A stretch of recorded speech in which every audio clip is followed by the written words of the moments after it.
the football game. So I appreciate the ones that can catch this podcast live, and the ones that are watching the games, they will catch it later. It has been a real hectic week for your boy Lucky right here. Lucky, a.k.a. Duh.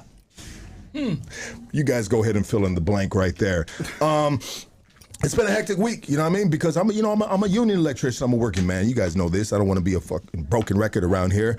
And I had I was juggling a job and I was juggling comments and I was saying it and I was, I wasn't stressed about it. I was a little entertained by it. It was humorous. I mean, sometimes it strikes a little bit of momentum in a sense, you know what I mean? Negativity, people really like to hone in on that, But after my work week last week, it was Friday, And, after a good work week, I like to get myself a good meal, I deserve a good meal, And everybody has their definition of a good meal, But I happen to be out there in South Central. I was right there on Slauson and 11th. Slauson and 11th. Anybody know where Slauson and 11th at? I was right there on Slauson and 11th, right there. And I said, you know what?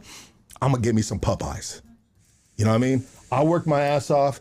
And I'm going to get me some Popeyes. And one thing about Popeyes chicken, they got the best crisp on that chicken. One thing about Popeyes mashed potatoes, nothing competes with Popeyes mashed potatoes. They just got the spice. I think it's the Western, it's the Louisiana style.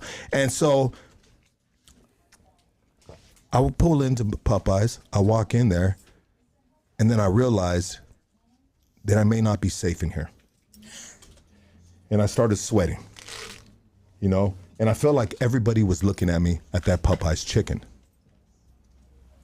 So I think from now on, I'm going to stay away from it in case he's looking like, bro, where the fuck are you going with this shit?